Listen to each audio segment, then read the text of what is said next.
اعوذ باللہ من الشیطان الرجیم بسم اللہ الرحمن الرحیم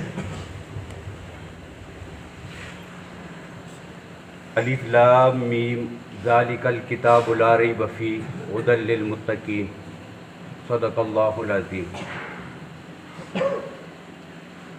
سورہ بقرہ کی پہلی آیت سے متعلق گفتگو آپ کے سامنے چل رہی تھی۔ اس پہلی آیت میں یہ بات کہی گئی ہے کہ یہ قرآن پاک ہدایت کا ذریعہ ہے، اور ہدایت کس کے لیے ہے؟ متقین کے لیے۔ اب اس کو متقین کے ساتھ خاص کیوں کیا ہے، یہ میں نے کل آپ کے سامنے ذکر کیا تھا کہ جس طرح ایک دوائی جو ہے وہ سارے انسانوں کے فائدے کے لیے ہوتی ہے، لیکن فائدہ وہی حاصل کر سکتا ہے کہ جو ڈاکٹر کی ہدایت کے مطابق اسے استعمال بھی کرے اور ساتھ ہی پرہیز بھی کرتا ہو۔ اب جو ان دونوں چیزوں پہ عمل نہیں کرے گا تو وہ اس سے فائدہ حاصل نہیں کر سکے گا۔ بالکل اسی طرح اللہ کی ہدایت سے فائدہ وہی لوگ حاصل کریں گے کہ جو متقی ہوں گے۔ اب متقی کون ہوتے ہیں اور تقویٰ کیا ہوتا ہے، اس پہ آج جو ہے وہ تھوڑی سی بات کرنی ہے۔ تو تقویٰ انسان کے دل کی کیفیت کا نام ہے۔ اب اس کی مختلف تعریفیں جو ہے وہ مفسرین نے، اکابرین امت نے کی ہیں۔ تقویٰ کی ایک تعریف یہ کی گئی ہے کہ جہاں پر اللہ کی ذات چاہتے ہیں وہاں پر ہر وقت تو موجود ہو، اور جہاں اللہ کی ذات نہیں چاہتے وہاں پر تو کبھی بھی نہ پایا جائے۔ یعنی تیری زندگی ایسی گزرے کہ جدھر اللہ چاہتے ہیں وہاں پر تو غیر حاضر نہ ہو، اور جہاں اللہ نہیں چاہتے وہاں پر تو نظر نہ آئے۔ ایسے ایک آدمی کی زندگی گزرتی ہے تو اس کو متقی کہتے ہیں۔ معنی کیا ہوا کہ جن چیزوں سے شریعت نے روکا ہے ان سے رک جائے، جس پہ عمل کرنے کا حکم دیا ان ساری باتوں پہ عمل کرے۔ اور یہی تعریف جو نبی اکرم صلی اللہ علیہ وسلم کے اس حدیث سے بھی معلوم ہوتی ہے۔ اللہ کے نبی صلی اللہ علیہ وسلم نے فرمایا الحلال بین والحرام بین وبینہما مشتبہات۔ حلال کیا ہے وہ بھی بالکل واضح ہے، حرام کیا ہے اس کی بھی شریعت میں بالکل وضاحت ہے۔ یہ دونوں چیزیں تو ہو گئی بالکل الگ۔ اب درمیان میں سے کچھ چیز ایسی بھی نکل آتی ہیں جن کو مشتبہات کہتے ہیں، مشکوک چیزیں۔ اب شریعت کا واضح حکم ان کے بارے میں موجود نہیں ہوتا کہ یہ حرام ہے یا حلال ہے، شک تو پڑ گیا ہے۔ اب اللہ کے نبی صلی اللہ علیہ وسلم نے فرمایا جس چیز میں تمہیں شک بھی پڑ جائے نا اس سے بھی تم بچو گے تو تم متقی بن جاؤ۔ تو گویا کہ فرائض واجبات ان چیزوں پہ عمل کرنے کے ساتھ ساتھ جو آدمی مستحبات کو بھی نہ چھوڑتا ہو، حرام سے بچنے کے ساتھ ساتھ جو آدمی مشکوک چیزوں سے بھی نہ بچتا ہو، تو ایسا آدمی متقی نہیں بن سکتا۔ ان ساری چیزوں کی مکمل اختیار کرے گا جو آدمی، وہی متقی بنے گا۔ اور بعض مفسرین نے اس کی تعریف کیا کی ہے؟ اس کی تعریف یہ کی ہے کہ تو ایسے زندگی بسر کر کہ کل قیامت کے دن تیرا گریبان پکڑنے والا کوئی نہ ہو۔ ایسی زندگی جب بسر کر کے تو چلا جائے گا نا تو اس کا معنی کیا ہے کہ تو کیا ہے؟ متقی۔ اور حضرت ذوالنون مصری رحمہ اللہ نے تو بڑی عجیب بات کہی ہے۔ یہ اہل تصوف جو ہے، یہ اللہ کے نیک بندے اولیاء کرام، ان کی باتیں بھی بڑی کمال کی ہیں۔ تو ذوالنون مصری رحمۃ اللہ تعالیٰ علیہ مشہور ولی اور بزرگ گزرے ہیں۔ اب انہوں نے جو تعریف کیا نا متقی، وہ یہ کہ بڑی مشکل ہے۔ اب یہ جو متقی کی وہ تعریف کر رہے ہیں نا، اس پہ عمل کر کے زندگی بسر کر کے اللہ کے ہاں متقی اور پرہیزگار بندہ بن کر اللہ کے حضور پیش ہونا، یہ ہر ایک کے بس کے کام نہیں، بہت مشکل سا مرحلہ ہے۔ کیا انہوں نے یہ کہا کہ جو تیرے دل کے اندر خیالات بھی پیدا ہوتے ہیں، تیرے دل کی آرزوئیں ہیں، تیرے دل کی تمنائیں ہیں، تیرے اندر کی سوچیں ہیں۔ اب یہ اندر کی جو باتیں ہیں نا، یہ لوگوں کو پتہ نہیں ہوتا۔ بظاہر میں کتنا اچھا بنوں گا، کتنا پرہیزگار بنوں گا، اور سامنے دیکھنے میں آپ جو وہ بڑا سب کچھ کر رہے ہیں، بالکل ٹھیک آدمی، بہت اچھا ہے جی، لیکن اندرون خانہ کیا ہوتا ہے، ہماری خلوت کیا ہوتی ہے، ہم اللہ کے سامنے کس حالت میں ہوتے ہیں، یہ اندر کی کیفیت کا رب العالمین کے سوا کوئی بھی نہیں جانتا۔ اور ذرا ہم تصور کر لیں کہ ہماری جو خلوت کی کیفیت ہوتی ہے، جو ہماری اندر کی سوچیں اور منصوبے ہیں، جو دل کی خواہشات اور آرزوئیں اور تمنائیں ہیں، اگر وہ لوگ ایک دوسرے کے سامنے آ جائیں تو ایمانداری کے ساتھ بتائیے، ہم ہر ایک دوسرے کو اپنا منہ دکھانے کے قابل رہے گا؟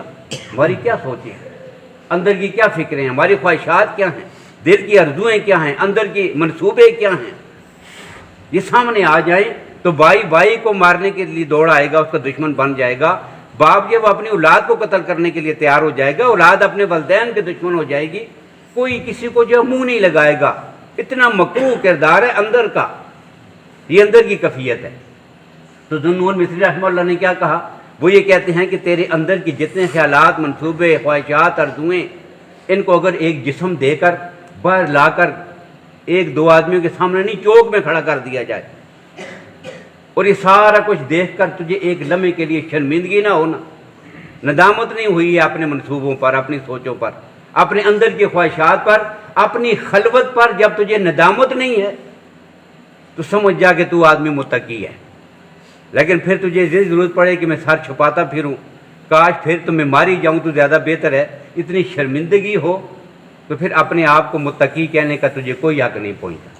تو یہ ساری تعریفیں کیا ہیں؟ ان کا مطلب یہی ہے کہ انسان کے دل کی کیفیت ایسی بدل جائے کہ وہ گناہوں کے بالکل کسی گناہ کے اور مشکوک چیز کے بھی قریب نہ جائے، اور جن چیزوں کو شریعت نے حکم دیا وہ سب پہ عمل کرے، اگر پتہ چلے یہ چیز مستحب ہے تو اس کو بھی نہ چھوٹنے پائے۔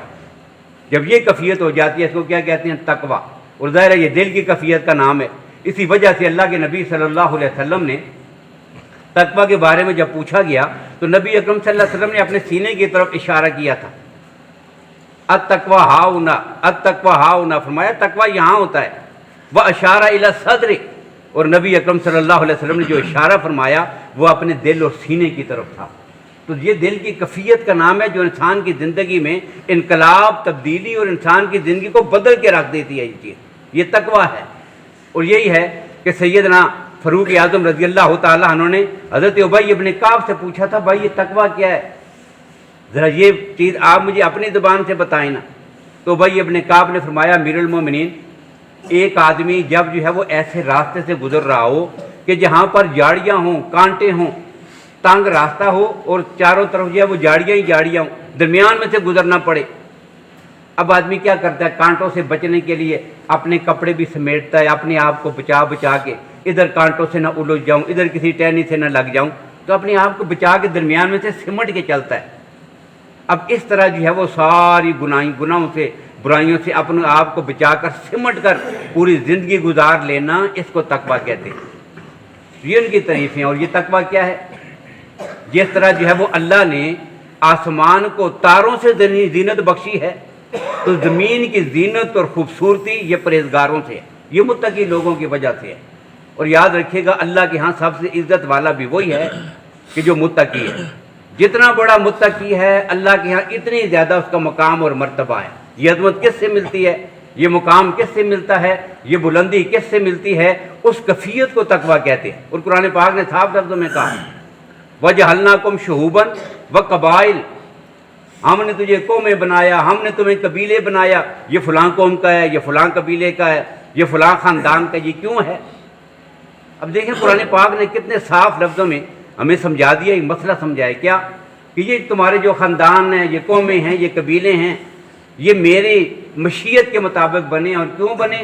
لِتَعَارَفُوا، تاکہ تمہاری پہچان ہو۔ دیکھیں آج قومیں نہ ہوتی، قبیلے نہ ہوتے، کوئی خاندان نہ ہوتا، یہ ایوانوں کی طرح ایک تسلسل چل رہا ہوتا، پھر کوئی پہچان نہ ہوتی، یہ کون ہے، کس خاندان کا، یہ آسانی ہوتی ہے، یہ فلاں خاندان کا ہے، فلاں قبیلے کا ہے، فلاں قوم کا، یہ ساری چیزیں کیا ہیں؟ یہ صرف دنیا میں تعارف کے لیے ہمارے ساتھ ایک نام لگا ہوا ہے، لِتَعَارَفُوا، تاکہ تمہارا آپس میں تعارف رہے۔ لیکن اللہ کے یہاں جو مقام ہے وہ کسی قومیت کی بنیاد پر نہیں ہے، وہ کسی خاندان کی بنیاد پر نہیں ہے، وہ کیا ہے؟ اِنَّ أَكْرَمَكُمْ عِندَ اللَّهِ أَتْقَاكُمْ، تم میں سب سے زیادہ اکرام والا، عزت والا، تعظیم والا، منصب والا اللہ کے ہاں مقرب وہ ہے کہ جو اللہ سے زیادہ ڈرنے والا اور سب سے بڑا متقی ہے۔ اور یہاں پر ایک بات اور بھی ذکر کر دوں، اس امت کے میں سب سے بڑا جو متقی ہے وہ کون ہے؟ قرآن پاک نے جس کو اس امت کا سب سے بڑا متقی کا، یہاں پر قرآن پاک نے کیا کہا؟ ان اکرمکم عند اللہ اتقاکم، تم میں سے اللہ کے ہاں زیادہ عزت والا وہ ہے جو سب سے بڑا متقی ہے۔ اتقا کہتے ہیں، اس کو کیا کہتے ہیں؟ جو سب سے بڑا متقی، اس کو کیا کہتے ہیں عربی میں؟ اتقا۔ ان اکرمکم عند اللہ اتقاکم۔ اب اتقا کون ہے اس پوری امت میں؟ تو انبیاء کے بعد پوری کائنات میں جو سب سے بڑا متقی ہے نا، اس کو ابو بکر صدیق کہتے ہیں۔ اور یہ بھی قرآن پاک میں ہے۔ کہاں پر؟ اللہ نے قرآن پاک میں ایک جگہ پہ یہ بات ارشاد فرمائی ہے، بالکل آخری پارہ ہے، 30واں پارہ۔ اللہ کی ذات فرماتے ہیں وَسَيُجَنَّبُهَا الْأَتْقَى۔ یہ اتقا پھر آگے ان اکرمکم عند اللہ اتقاکم، یہ وہاں اتقا ہے۔ وَسَيُجَنَّبُهَا الْأَتْقَى الَّذِي يُؤْتِي مَالَهُ يَتَزَكَّى وَمَا لِأَحَدٍ عِندَهُ مِن نِّعْمَةٍ تُجْزَىٰ إِلَّا ابْتِغَاءَ وَجْهِ رَبِّهِ الْأَعْلَىٰ وَلَسَوْفَ يَرْضَىٰ۔ یہاں پہ صورت ختم ہو جاتی ہے۔ اب یہ آیات کب نازل ہوئی تھی؟ تو تمام مفسرین نے یہ بات لکھی ہے کہ سیدنا صدیق اکبر رضی اللہ تعالیٰ عنہ کا طریقہ کار یہ تھا، آپ کا معمول یہ تھا کہ غلاموں کو خریدتے، بے سہارا بے کس اپنے آقاؤں کے ظلم کے ستائے ہوئے، حضرت بلال کو بھی انہوں نے تو خریدا تھا، اس طرح کئی غلام خریدے اور خرید کر ان کو آزاد کر دیتے تھے۔ اب غلام خرید رہے ہیں، آزاد کر رہے ہیں، لیکن کن غلاموں کو؟ بے سہارا اور مظلوم، مقہور، مجبور، ایسے لوگوں کو خرید کر آزاد کر رہی ہیں۔ اب ان کے جو والد تھے نا ابو قحافہ رضی اللہ تعالیٰ عنہ، جو اس وقت تک مسلمان نہیں تھے، کلمہ نہیں پڑھا تھا، تو ایک دن اپنے بیٹے سے کہنے لگے بیٹا یہ غلاموں کو خریدتے ہو اور پھر ان کو آزاد کر دیتے ہو، تو نوجوان سے، طاقتور، صحت مند ایسے لوگوں کو خریدو پھر آزاد کرو، کل تیرے کسی کام آئیں گے، تیرا جتھا بنے گا، تیری قوت مضبوط ہوگی، کوئی ضرورت پڑ جاتی ہے، تیرا کوئی کام تو کر سکیں۔ بھئی ان کے ذمہ تیرا کوئی احسان ہے نا، تو نے ان کے ساتھ نیکی کی ہے، تو نے ان کے ساتھ بھلائی کی ہے، اور سوچ یہی ہوتی ہے کہ اس کے ساتھ میں نے تعاون کیا، کل یہ بھی میرے کسی کام آئے گا۔ ہمارے اعمال کے پیچھے تو سوچ یہی ہوتی ہے۔ اب کہا کہ ابو بکر کوئی اچھے نوجوان طاقتور ایسے غلام خریدو اور ان کو جو ہے وہ آگے آزاد کیا کرو، کل کام آئیں گے۔ اب صدیق اکبر نے فوراً کہا یا رسول والد محترم، میں یہ کام جو ہے یہ اپنے دنیا کے معاملات نمٹانے کے لیے نہیں، اپنے رب کی رضا کے لیے کرتا ہوں، مجھے اس سے کوئی مقصد نہیں کل وہ میرے کام آ سکتے ہیں کہ نہیں، وہ کمزور ہیں، وہ کچھ کر سکتے ہیں، یہ نہیں کر سکتے، میں تو صرف اپنے رب کی رضا چاہتا ہوں، اس لیے یہ کام کرتا ہوں۔ اب جبریل امین آگے اور رسول اللہ صلی اللہ علیہ وسلم پر یہ بھی نازل ہوئی وَسَيُجَنَّبُهَا الْأَتْقَى، کہ جہنم سے اس امت کا سب سے بڑا متقی وہ دور رہے گا۔ یہ کون ہے؟ الذی یؤتی مالہ یتزکیٰ، وہ اپنے مال کو اس لیے خرچ کرتا ہے کہ اس کا تزکیہ ہو جائے۔ وما لأحد عندہ من نعمت تجزیٰ، دنیا والوں پر کسی کے سامنے اس کا کوئی احسان نہیں کہ جس کا وہ بدلہ چاہتا ہے۔ وہ کیا چاہتا ہے؟ الا ابتغاء وجہ ربہ الاعلیٰ، اپنے رب اعلیٰ کی رضا چاہتا ہے، اور میں رب اس کے لیے اعلان کرتا ہوں وَلَسَوْفَ يَرْضَىٰ، میں ابو بکر کو اتنا دوں گا کہ میں اسے راضی کر کے چھوڑوں گا۔ یہ آیات نازل ہوئی ہیں۔ اب ان آیات میں ابو بکر کو کیا کہا گیا؟ اتقا۔ تو پتہ کیا چلا؟ ان اکرمکم عند اللہ اتقاکم، اور سب سے بڑا متقی پوری کائنات میں انبیاء کے بعد اگر کوئی ہے تو وہ سیدنا صدیق اکبر رضی اللہ عنہ کی ذات گرامی ہے۔ تو یہ تقوی سے عزت ملتی ہے۔ یہ متقین کون ہیں؟ جن کے اندر تقوی ہے، اور تقوی اس کفیت کا نام ہے، دل کی کفیت ہے، اس کی وجہ سے اللہ کے ہاں عزت اور مقام ملتا ہے۔ یہ پہلی بات۔ اب دوسری بات کہ جو اللہ کے نیک بندے ہیں جن کو ولی کہتے ہیں، یہ ولایت کس سے ملتی ہے؟ یہ بھی تقوی سے ملتی ہے۔ یاد رکھیے، ایک ہے جی ولایت عامہ، اللہ کے ساتھ ایک نسبت اور تعلق، اللہ کی محبت، یہ ہر انسان کے دل میں ہے، اس کو ولایت عامہ کہتے ہیں۔ ہر ایمان والا اپنے رب سے محبت کرتا ہے، رب کے ساتھ اس کا تعلق ہے۔ اور ایک ہوتی ہے ولایت خاصہ، جس کو ہم اللہ کے ولی اور اولیاء کہتے ہیں۔ اور یاد رکھیے کہ کائنات میں کوئی بھی شخص اس وقت تک اللہ کا ولی نہیں بن سکتا کہ جب تک وہ متقی نہ ہو۔ اور یہ بات بھی پہلے ہی ذہن میں رکھ لیں کہ متقی بننے کے لیے یہ جو میں نے ساری تعریفیں کی ہیں نا، اس سے یہی پتہ چلا کہ متقی بننے کے لیے اعمال صالحہ ہی کافی نہیں، بلکہ بنیادی شرط کیا ہے کہ گناہوں سے بھی بچتا ہو، بلکہ مشتبہات اور مشکوک چیزوں سے بھی بچتا ہو۔ گناہ تو رہ گئے نا بڑے، گناہوں سے ہٹ کر مشکوک چیزوں سے بھی اپنے آپ کو بچائے گا، تب جا کر جو اللہ کا ولی بنے گا۔ اب ایک آدمی کہے کہ سارا دن بس قرآن پاک پڑھتا رہوں گا لیکن گناہ نہیں چھوڑتا، ایک آدمی جو نمازیں ساری پڑھتا ہے لیکن گناہ نہیں چھوڑتا، ایک آدمی نے حج بھی بڑے کیے لیکن گناہ کی زندگی چھوڑتا نہیں، تو جب تک یہ اندر سے گند نہیں نکلے گا، یعنی کنویں سے پہلے کتے کو پہلے نکالنا پڑے گا، تب جا کر جو کنواں صاف ہوگا۔ اب ویسے ہی جو اوپر سے ایک آدمی نے گندگی، کمرے میں گھر میں گندگی ہے، بدبو آ رہی ہے اور اس کو وہ صاف کرنا چاہتا ہے، کیا کرے گا؟ اب اوپر آ کر خوشبوئیں ڈال رہا ہے پورے کمرے میں کہ بدبو ختم ہو جائے، نہیں ہوگی۔ ایسے ختم ہوگی کہ پہلے غلاظت اور گندگی کو اٹھا کر باہر پھینکا جائے گا، پھر آپ خوشبو ڈالیں یا نہ ڈالیں کمرے سے کم از کم بدبو ختم ہو کے رہ جائے گی۔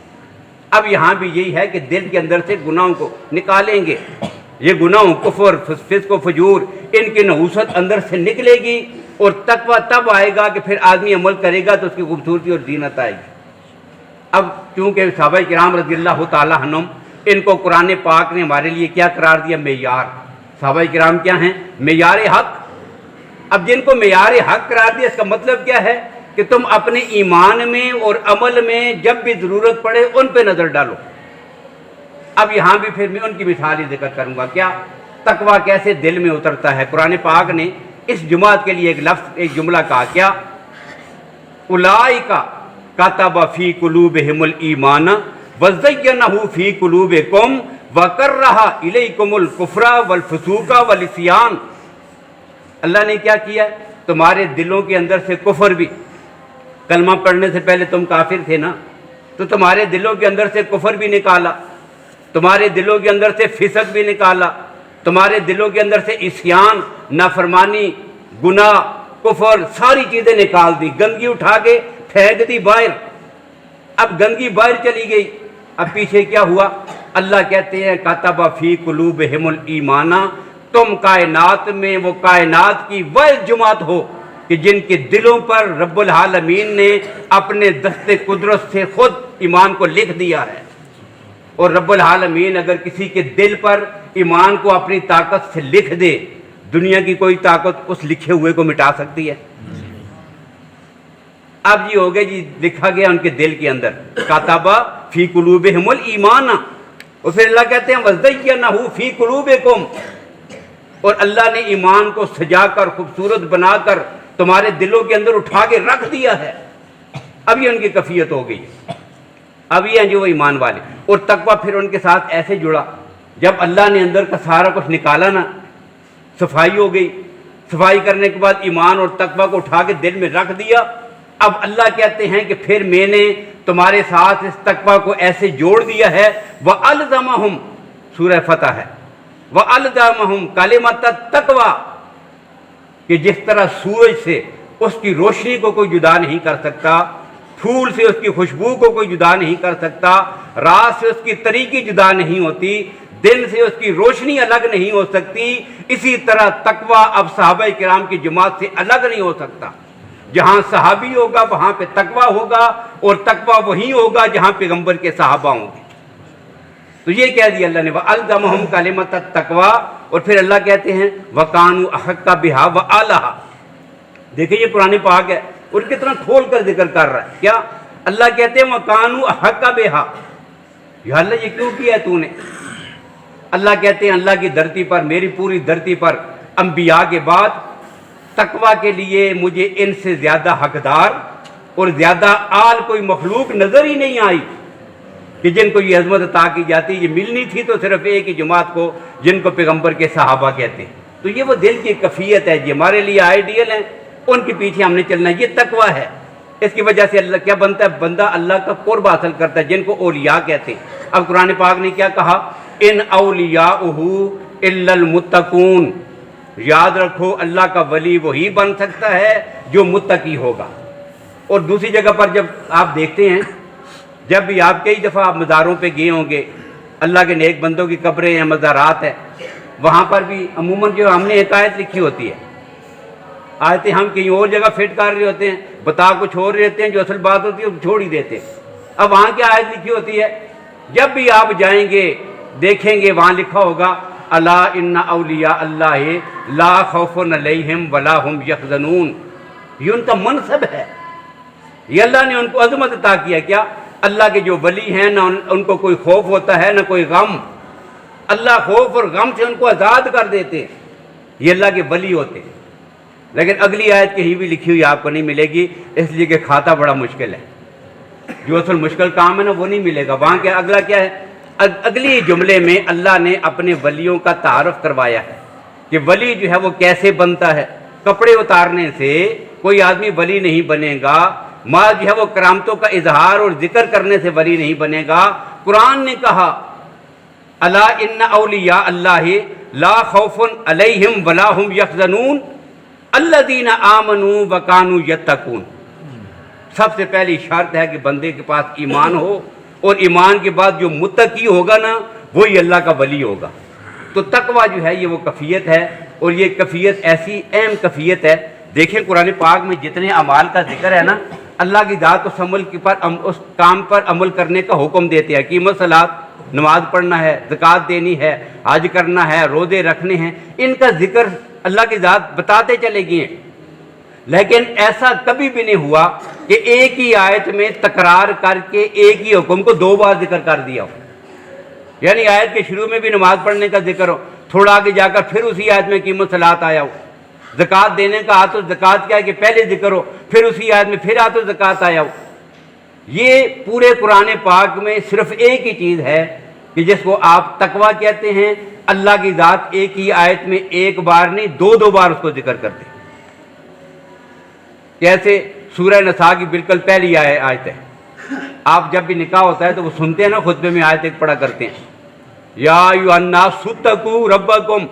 شروع میں کیا کہا؟ اتقوا ربکم. یا ایھا الناس، اے لوگو، اتقوا ربکم الذی خلقکم من نفس واحدہ وخلق منها زوجها وبث منہما رجالا کثیرا ونساء واتقوا اللہ. اتقوا ربکم پہلے بھی کہہ دیا، آیت ختم نہیں، دوبارہ ایک ہی آیت میں پھر کہہ دیا واتقوا ربکم واتقوا اللہ، پھر کہہ دیا اس کو. تو گویا کیا پتہ چلا کہ یہ اتنی بڑی چیز ہے، ایک ہی آیت میں دو بار. اور 28ویں پارے میں آپ جا کر دیکھیں گے، 28ویں پارے میں یا ایھا الذین آمنوا اتقوا اللہ ولتنظر، یا ایھا الذین آمنوا اتقوا اللہ، اتقوا اللہ پہلے بھی کہہ دیا. پھر اللہ کہتے ہیں ولتنظر نفس ما قدمت لغد واتقوا اللہ، پھر واتقوا اللہ کہہ دیا. یعنی چھوٹی سی آیت ہے اور ایک ہی آیت میں پہلے بھی اتقوا اللہ پھر بھی اتقوا اللہ. تو پتہ چلا کہ سب سے بڑی جو عظمت کی چیز ہے نا، جو ہماری فلاح اور کامیابی کی اساس اور بنیاد ہے، یہ تقویٰ ہے. اور تقویٰ نہیں ہوگا تو باقی سارے کام قبول، عمل قبول تب ہی ہوتا ہے کہ جب بندے کے پاس تقویٰ ہوتا ہے. اور یہی بات قرآن پاک نے کہی ہے، یہ صرف دعویٰ نہیں ہے. قرآن پاک نے کہا، کیا فرمایا اللہ کی ذات نے؟ اللہ فرماتے ہیں انما یتقبل اللہ من المتقین. یاد رکھو میں عمل انہی لوگوں کے قبول کیا کرتا ہوں جو متقی ہوتے ہیں. جب تقویٰ نہیں ہوگا تو تمہارے عمل میرے ہاں قابل قبول نہیں ہوں گے. تو یہ تقویٰ کے مختصر سی تشریح اور تفصیل تھی جو آج کی گفتگو میں نے آپ کے سامنے ذکر کر دیا ہے. باقی اس کے فوائد بھی اور اس کی مزید تشریحات بھی انشاءاللہ یہ کل کی گفتگو میں آپ کے سامنے آئیں گے. تو پہلی آیت میں قرآن پاک نے کیا کہا؟ الف لام میم ذالک الکتاب لا ریب فیہ ھدی. یہ قرآن پاک ہدایت ہے، لیکن وہی لوگ اس سے فائدہ حاصل کر سکتے ہیں کہ جو متقی ہیں. اللہ تعالی ہم سب کو عمل کرنے کی توفیق نصیب فرمائے.